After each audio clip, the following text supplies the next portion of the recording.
Ako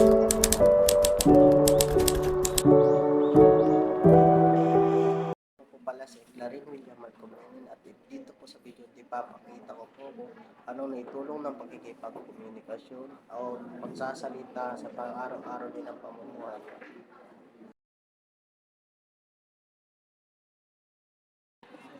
Tanungin ko po muna kung ano pong pangalan. Ako si Alea Liaban. At ang tanong ko po sa inyo, ano pong naitulong ng pagsasalita tungkol sa malalim na komunikasyon at naitulong na po sa buhay?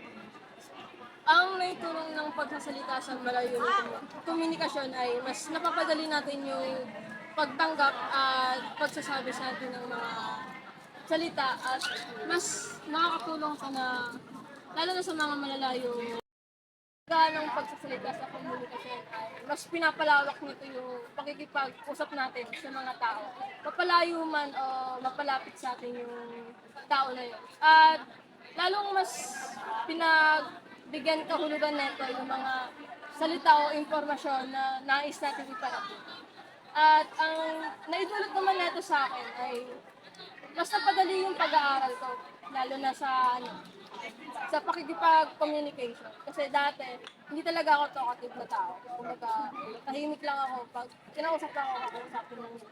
Pero ngayon, alam ko na yung kahalagaan ng pagsasalita. Mas madami itong matutulong, lalo na sa pag-aaral. Kasi, no more na hindi ka nagsalita na kung naiintindihan mo yung isang lesson, ikaw din yung mahihirapan. So, kailangan natin ng word na pagsasalita para mailabas natin kung ano talaga yung nararamdaman o ano talaga yung naiintindihan. At salamat po pala sa yung binahagi. Thank you.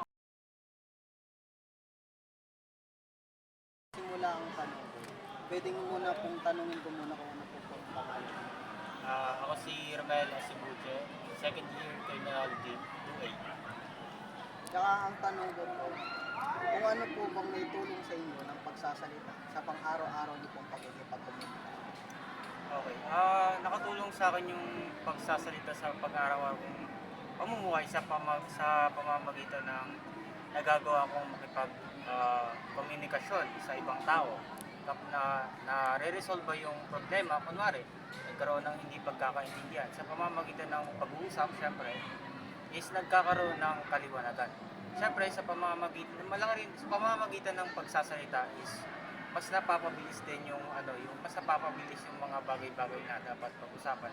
Kasi kung ang gagamitin na pakikipagkomunikasyon ay pagsusulat or sign language is epektibo naman siya, pero mas matagal sila. Hindi kagaya sa pagsasalita na mas napapabilis, mas napapadali sa pamamagitan ng pagsasalita, mas napapadali yung mga bagay-bagay. Salamat po. Dito na po tayo.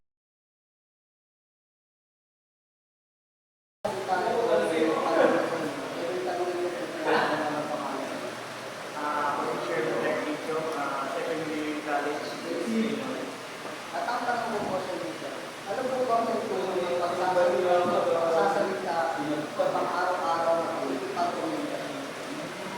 Para sa akin, malaking tulong ang pakikipagsalita para sa akin kasi siyempre pakikipagsalita ako or nagpagsalita ako sa ibang tao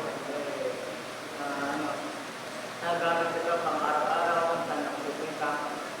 Then siyempre, kapag nakikipag-usap ako, madami akong bibigyan ng information sa ibang tao. Madami rin akong sasabi tungkol sa mga opinion.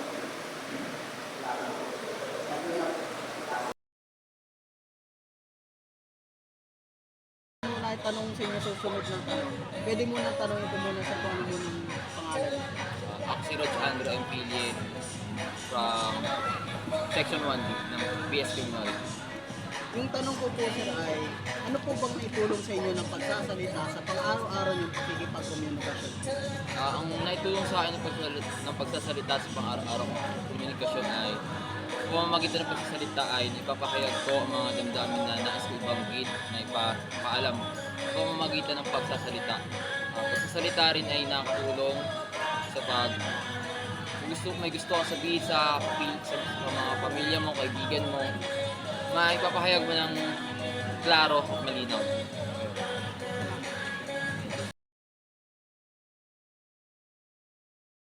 Ano na itulong po sa inyo ng pagsasalita tungkol sa malayuning komunikasyon, sir? Na malaki yun yung itulong sa akin ng malayuning komunikasyon, lalo na sa pang-araw-araw na buhay, na magagamit natin yung pagkukomunikasyon sa ibang tao, na ibabahagi ko rin yung mga nararamdaman ko, yung mga gusto kong sabihin. Tapos kapag pagdating sa mga bagay na tulad nito, na ayan, nakapagbigay ako ng impormasyon sa taong na nangingi ng tulong sa akin, tapos i-express ko yung sarili ko, na ibahagi yung nalalaman ko na natutunan ko rin sa pang-araw-araw. Tulad na lang ng malayuning komunikasyon, kasi di ba, pag malayuning komunikasyon, meron kang karapatan na magsalita, halubilo sa iba gamit yung komunikasyon. Salamat po, sir.